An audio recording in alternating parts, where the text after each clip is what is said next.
Just before the lockdown in December 2020,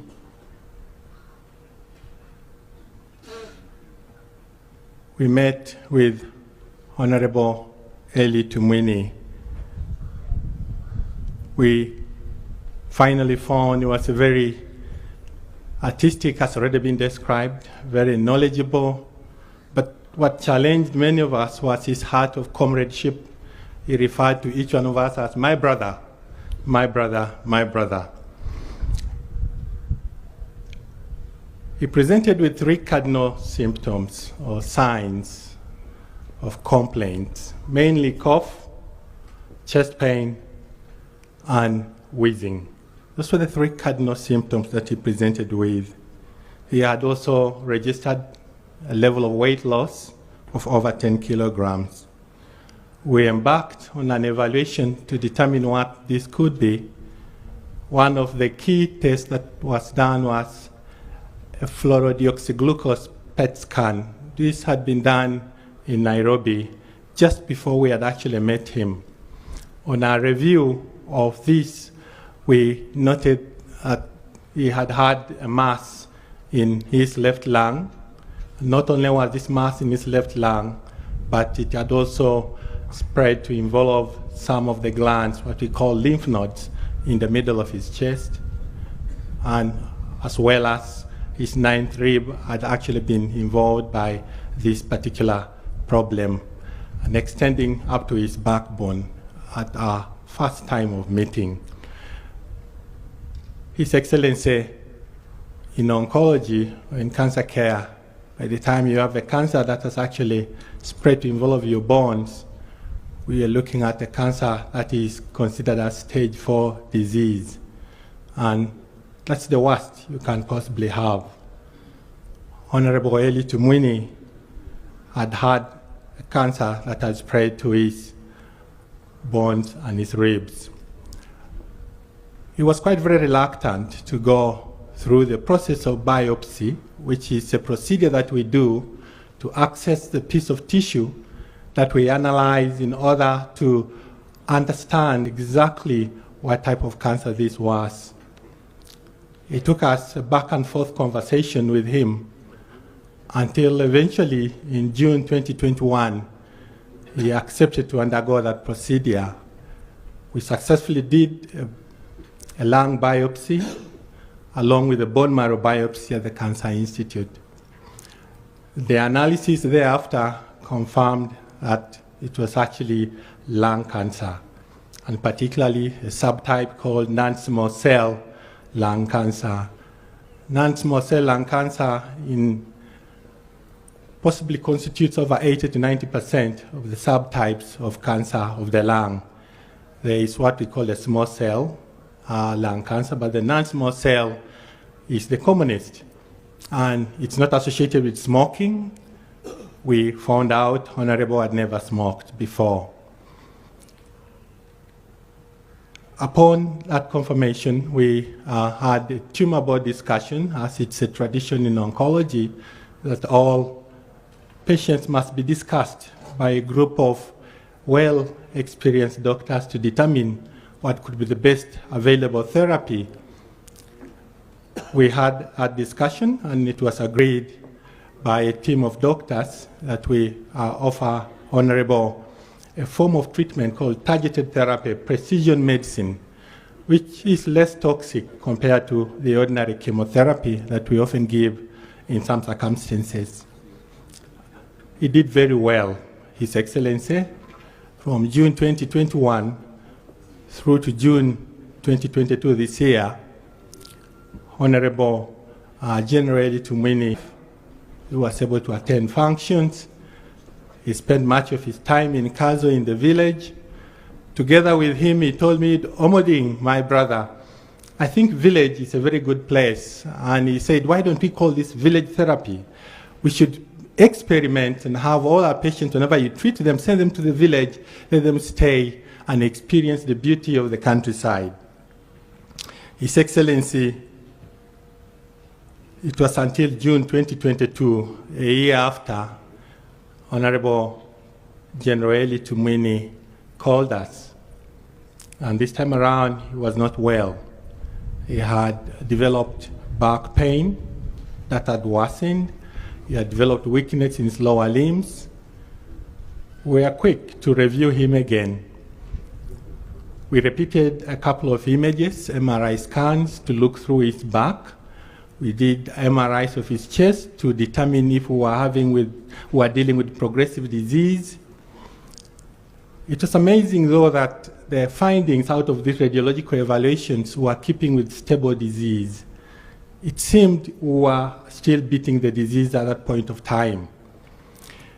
We considered him for what we would call consolidative radiation to those particular spots on his spine and the primary to achieve more additional effect or control over disease, which he did with quite very good results. The pains resolved, the weakness got better. We're all only in his lung and lymph nodes and bones, but now it had actually spread to his liver, as well as the abdominal wall and a part of the adrenal glands. We again constituted a team and had a discussion on what could be the best way forward. Of course, at this point of time, we were very wary that we were dealing with resistant disease because we had actually given him the very best first-line treatment, which could be given anywhere in the world for lung cancer.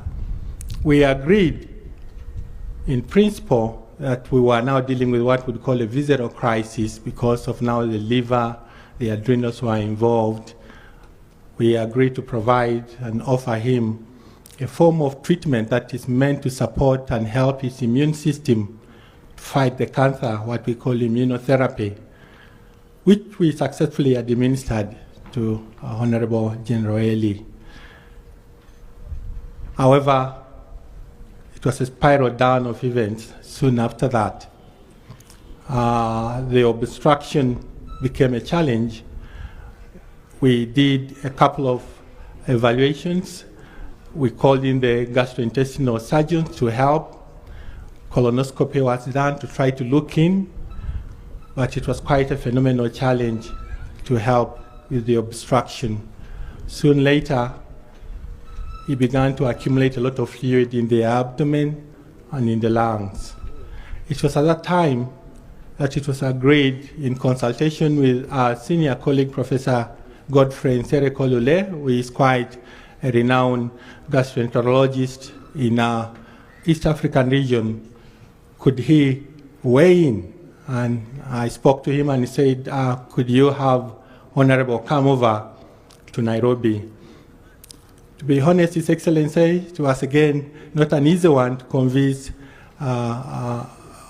Honorable General Eli to go to Nairobi. He was very patriotic. He challenged us a number of times.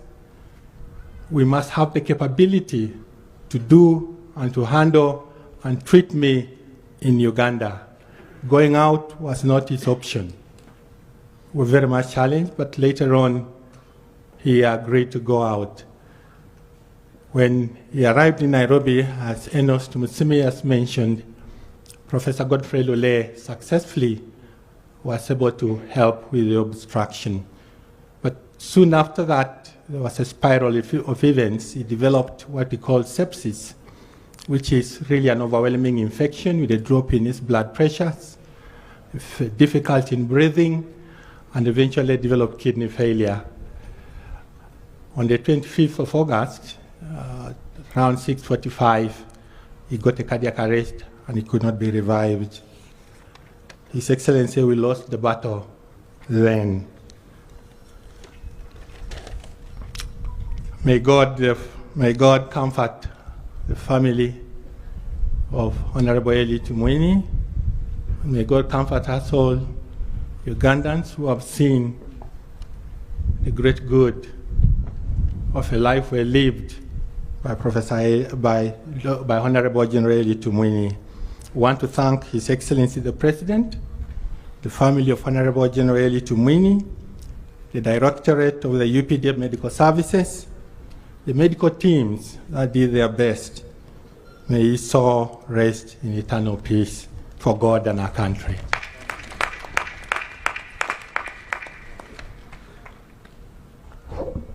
Your Excellency, if breach of agreements will deny us going to heaven, many of us will not go.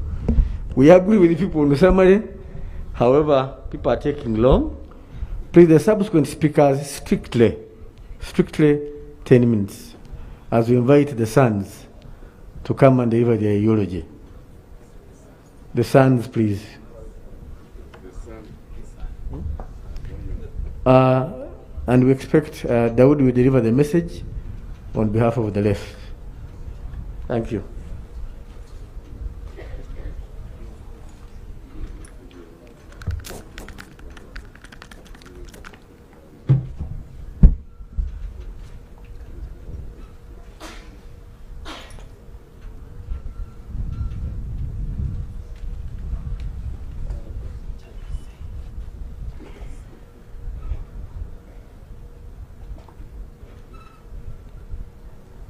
His Excellency, the President of the Republic of Uganda,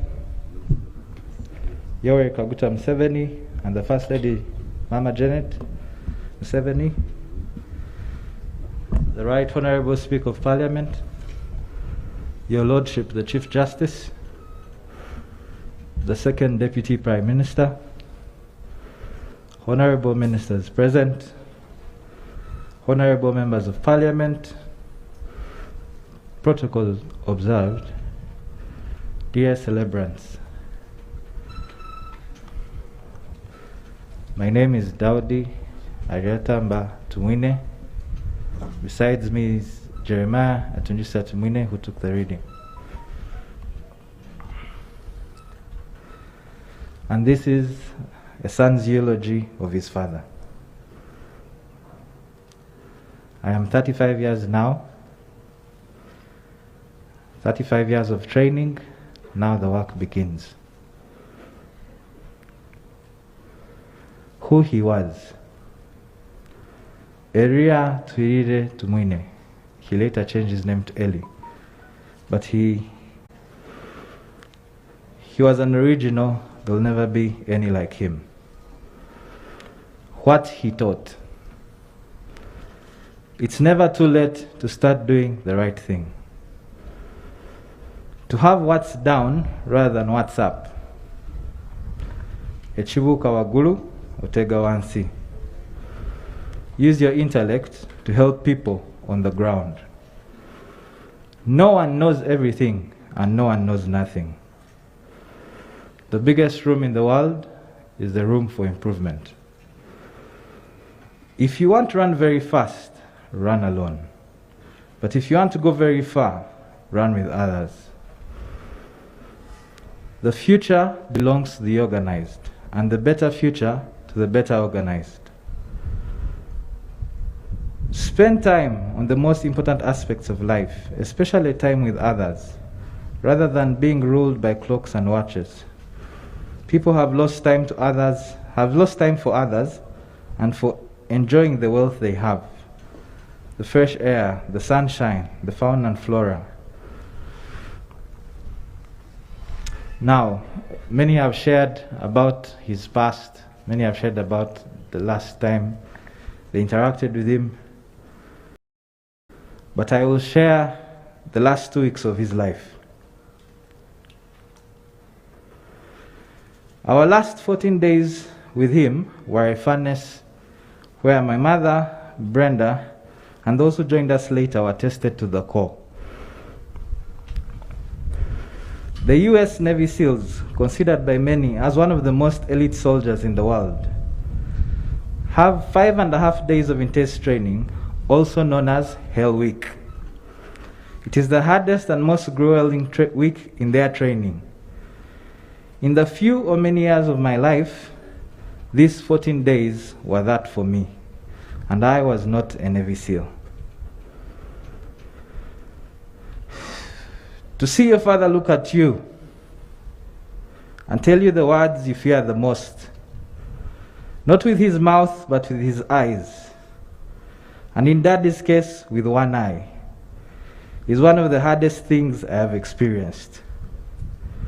To come day after day and see that look, that face that carried a smile and hearty laughter, be the same face that told you his last words and love, all wrapped in one, was truly a tough one. But we had help. We had help, and it carried us through. Who was this help, you wonder? It was not a man, no medicine, no intellect, none of that, nothing. It was the one and only Almighty God. He used men, medicine, and intellect, as well as time, to show us who is truly in charge. Even to the end, he did not forsake us. Even to this very moment, he has not forsaken us. We had our own motto during this time. It was something we learned during one of our many morning devotionals. God is with us, and God is working. My observations and conclusions. 1. In the end, all roads lead to God. No matter who you are or what you do, it begins and ends with Him. 2. Family is God's first choice for the people you should think with, plan with, and do most of the things in this world. 3. Taking the best responsibility for family and working in whatever way you can is more important than being perfect. 4. Who my father was, I cannot be, at least not by myself. That's a task for all of us standing here, and some of you listening to the sound of my voice.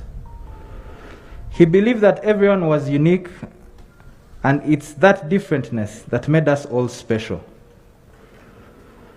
In his own eulogy to the late Jacob Olanya, he wrote, and now I will read the same words for his own eulogy.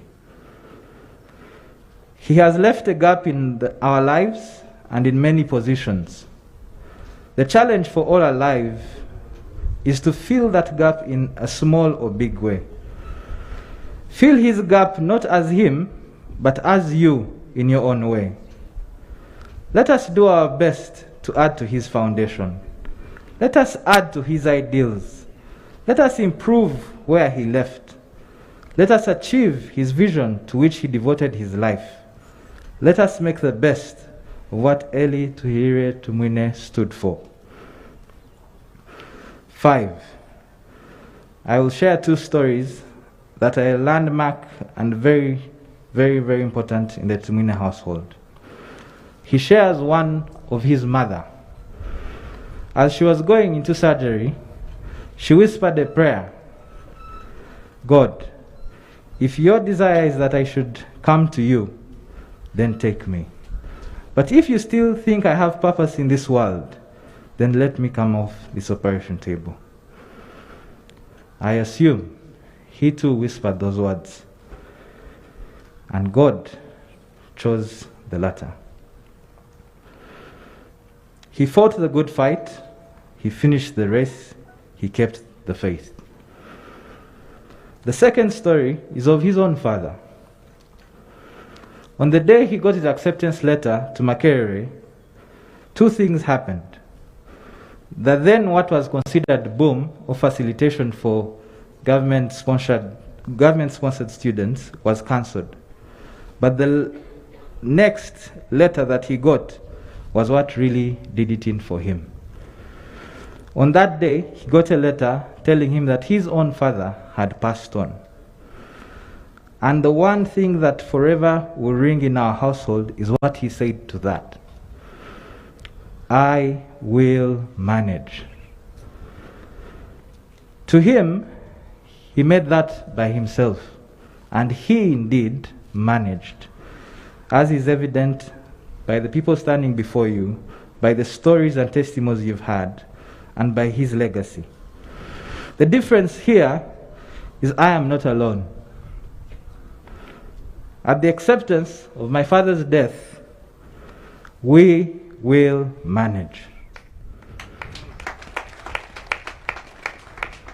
I have siblings, I have friends, I have many people that Daddy touched, and I will not spare to use each and every one of them. Because he taught us how to work together, he taught us how to manage together. 6, the best gifts are those that cannot be paid back in full. Whether I will pay back Daddy, that's the next leg of my journey. I will end with a verse that will forever ring true in my head and in my heart, and I would like to share it with you. For all sons, this is for you. For all sons that have lost fathers, this is for you. 1 Chronicles chapter 28, verse 9. 1 Chronicles chapter 28, verse 9.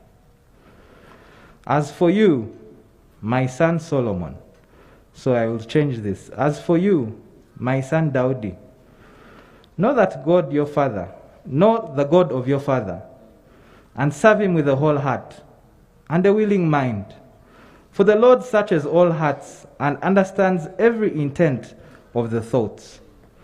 If you seek him, he will let you find him. But if you forsake him, he will reject you forever. Daddy, we will seek him together. Rest in peace, Daddy. Thank you.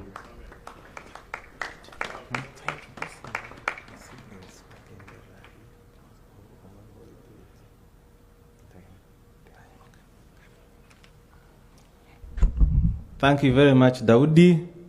Thank you for being firm. I think you can give him another hand. Yeah. I'll take this opportunity to invite General Mugume to represent another set of his friends that served with him. As he's coming, we received a very long and emotional eulogy from Honorable Eric Arhanga, a dear friend of his. It's been going on social media. I'm sure some people have read it.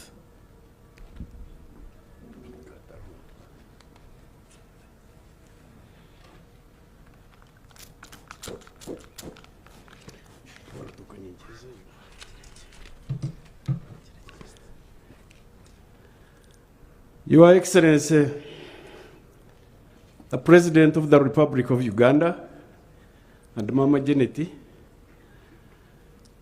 Right Honorable Speaker, the Chief Justice, Jory and family, Cabinet Ministers present, MPs, the CDF, Generals present, and the UPDF fraternity, fellow celebrants. I'll be very brief. A lot has been said about the departed general. Mine is a kind of a testimony. We joined 1979 during the liberation struggle. We joined at that stage. The struggle had started. We've been soldiering on for 43 years, since 79 to date.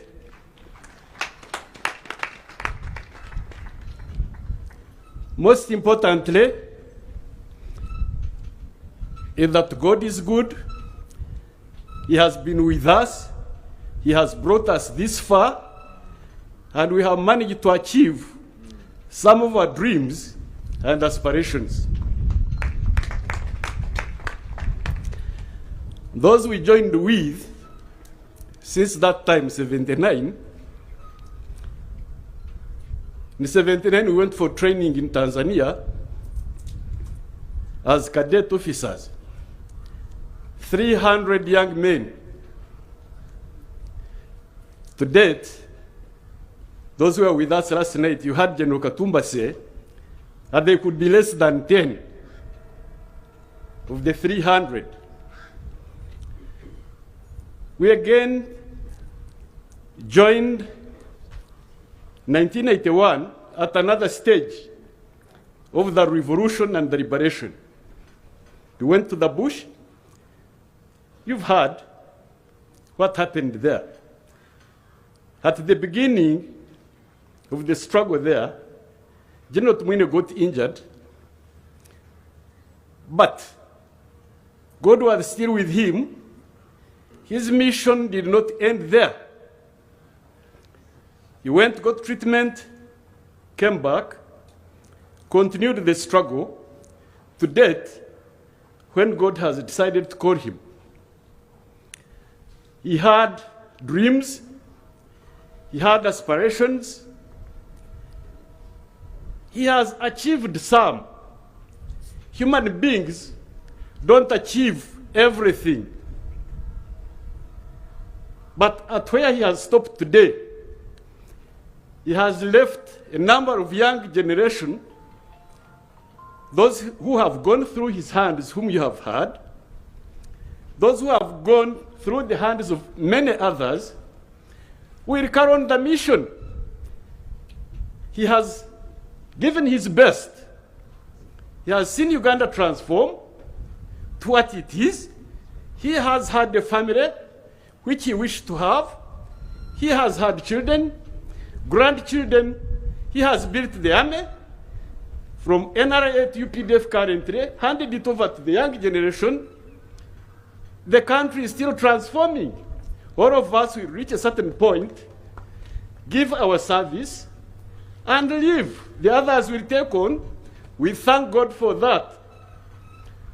Your Excellency, I thank you for having led us, but we have been moving together and we still continue. We who are still living, thank you very much.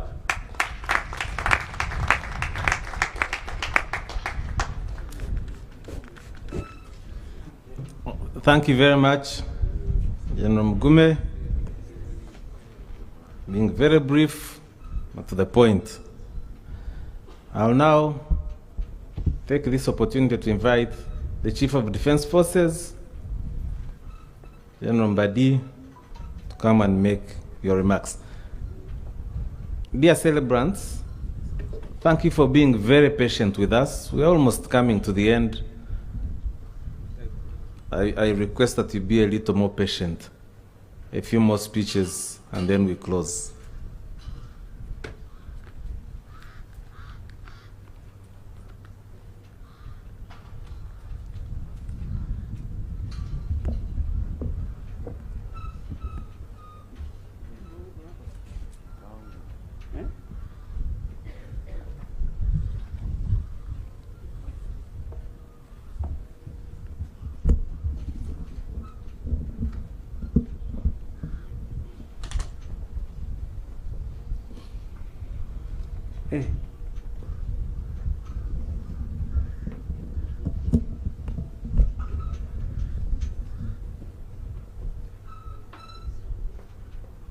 Your Excellency, the President of the Republic of Uganda and the Commander-in-Chief of the UPDF, and the First Lady, Mama Janet Kataham Museveni,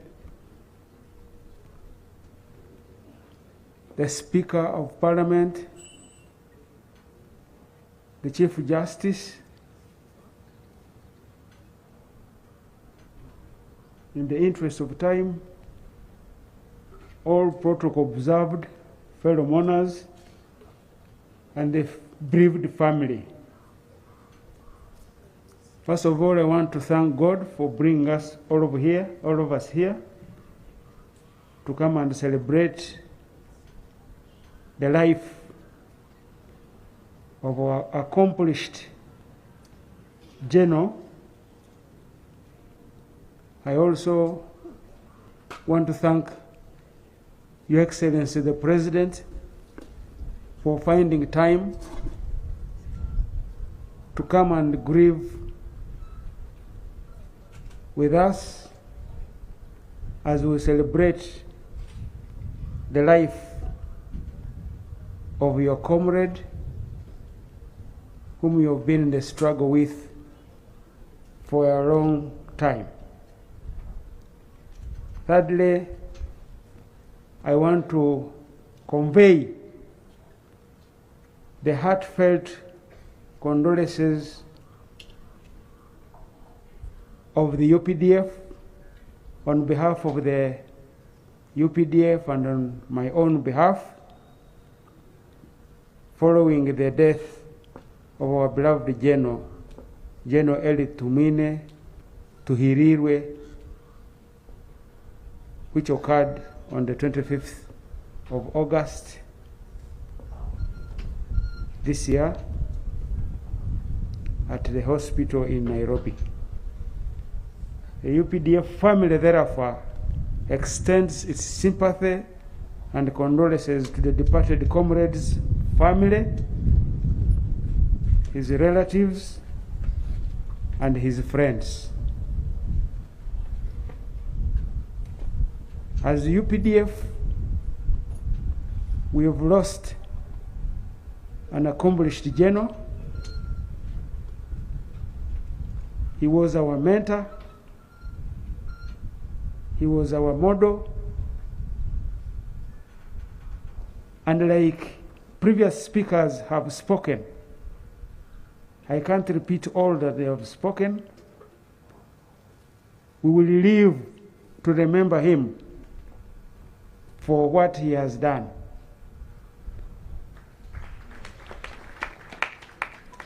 For UPDF, he has been a very long time member of the High Command of the NRA then and the UPDF now. Obviously, all of us know that he fired the first shot at Kabamba on the 6th of February 1981. And this is what was a precursor for that phase of the struggle that finally led to the liberation of this country. He has been part of the leadership of the UPDF and the NRM in various capacities from that time. For us, he has always been a dedicated and hard-working cadre who grasped the ideology of the NRA, UPDF, and he was able to pass it on to the others, because as you know, one of the biggest jobs of leaders is to create other leaders, not just followers. And then he practiced it. He grasped the ideology, the objectives, the values for which the struggle stood. He was able to pass it on to those that came after him, and he practiced it. He has therefore been, to us, one of the revolutionary pillars of the UPDF, the NRA, and the government. The general has therefore been very instrumental in the restoration of the peace, security, and the stability of this country, which obviously we all know are the prerequisites for socio-economic transformation. UPDF is therefore saddened by the loss of such a senior professional cadre whose input has contributed to the environment that we are enjoying now.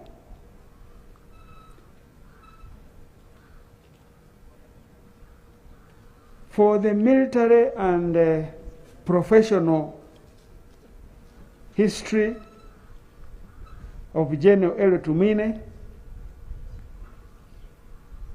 in the interest of time, if you look at the booklet that was given to you, most of this information is on page 7 and 8. But among others, he joined the forces in March 1979 as a Fronasa, and he rose through the ranks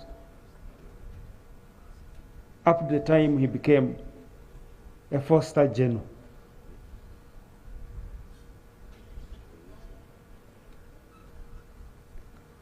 Among the many appointments he held while he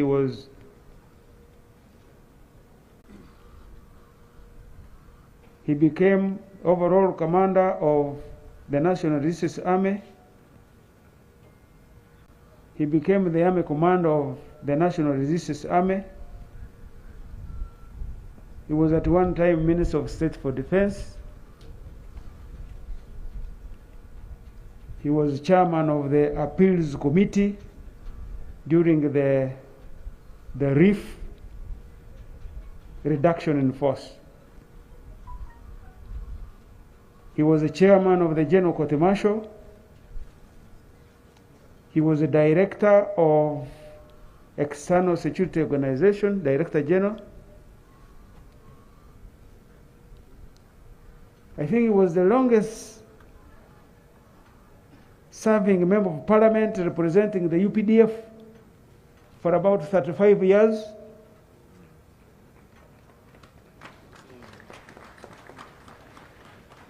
Recently, he was the Minister of Security. And at the time of his passing on, he was the presidential advisor on security. This is not a small feat. He did this because he was prepared through professional and career enhancement courses, which he started way back in 1979 during his basic military training at Kakoba in Mbarara. You had General Mugume telling you about having attended the cadet course in Monduli in the popularly known intake of 17 long. He did a combined arms course in the USSR then, 1990. He did a senior command strategic course in 2000. And all of you are aware, he did the senior command and staff college in 2000, stretching into 2005, 2004, 2005. On family matters, according to our records, the late general is survived by a widow, Mrs. Jole Tumwine, with a number of children.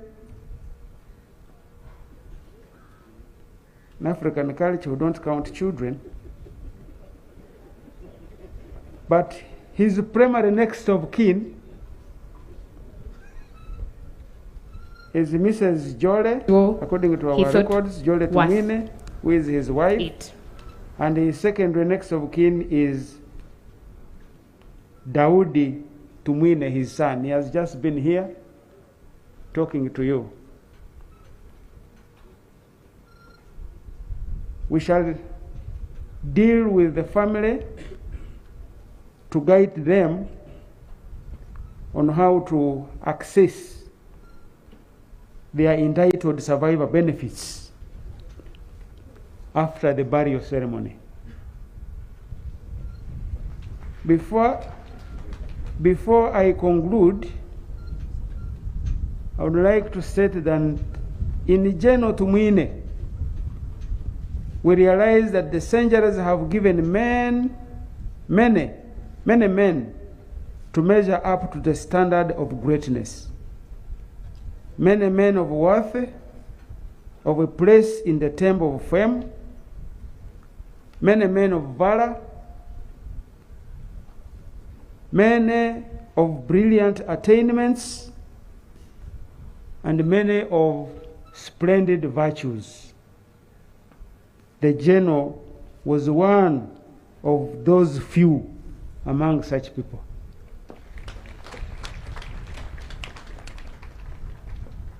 General Tumwine's rise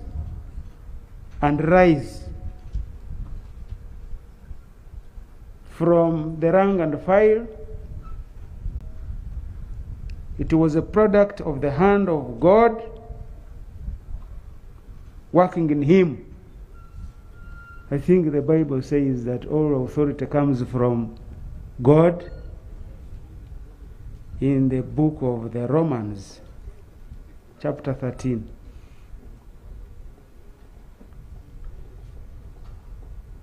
So he was a product of the hand of God working in him. Obviously, his self-discipline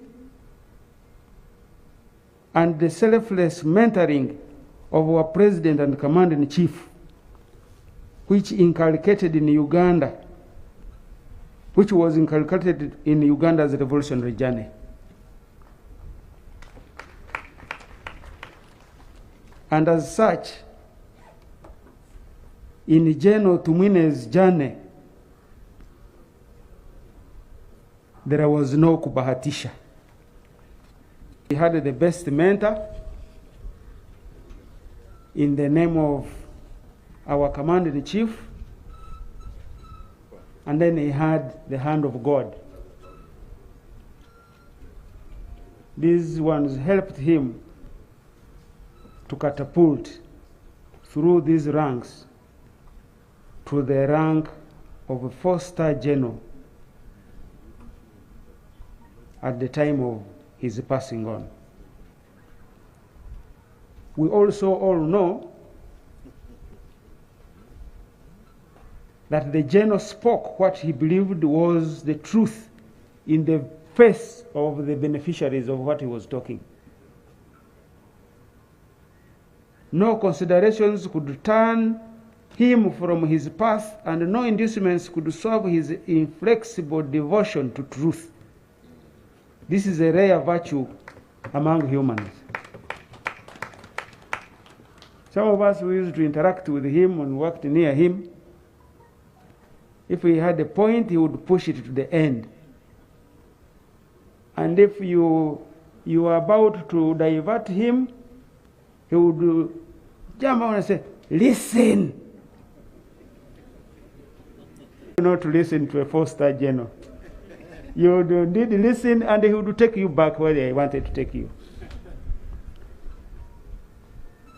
General Tumwine has therefore, according to us, lived a fulfilling life. As one gentleman called Walter Wasserman said, that the greatest achievement of humans ever accomplished is life on earth. However, the African wisdom cautions that we live, that makes him as one of the patriots who were cast in a grand mold and made of different and finer metal, worthy to be classed. He was a teacher, and as I said, he was a role model of very many. To the family and all mourners, Romans chapter 8, verse 31 to 39. I won't read the whole of it, but it tells us that nothing can separate us from the love of our God, and that when we are faced with danger or calamity or even death, it is far from the thought that God has abandoned us. I therefore want to comfort the family and the mourners and Your Excellency the President with another verse in Matthew chapter 5 verse 4, which says that blessed are those who mourn, because the Lord will comfort them. I will pray that the Lord will comfort all of us, because the passing on of General Tumwine leaves us with a gap. Fare thee well, dear General Tumwine. May the Lord God Almighty receive you with all the grace that abounds in His realm. May your soul rest in eternal peace. General Mbadi, Chief of the Defense Forces.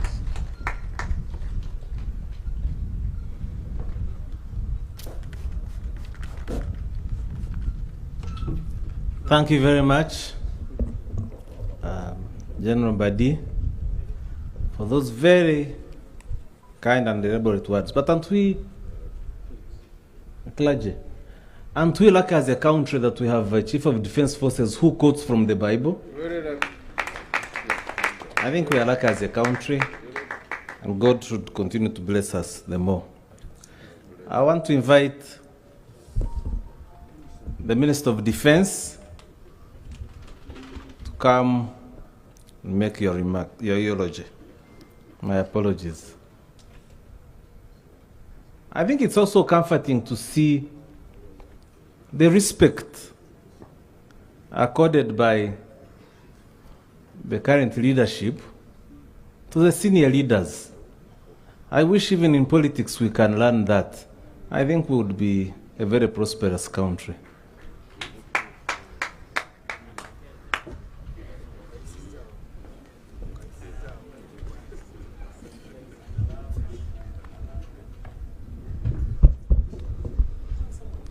Your Excellency, the President of the Republic of Uganda and Commander-in-Chief, and Mama, the First Lady, the Right Honorable Speaker of Parliament of Uganda, my Lord, the Chief Justice of the Republic of Uganda, the Cabinet Ministers, Ministers of State, Members of Parliament present, the CDF, distinguished celebrants today. Your Excellency, before I read the message, permit me, and this is the only time I have, to state two things. First, that I'm holding the brief for Honorable Sempija, who is struggling with emotions far away from Uganda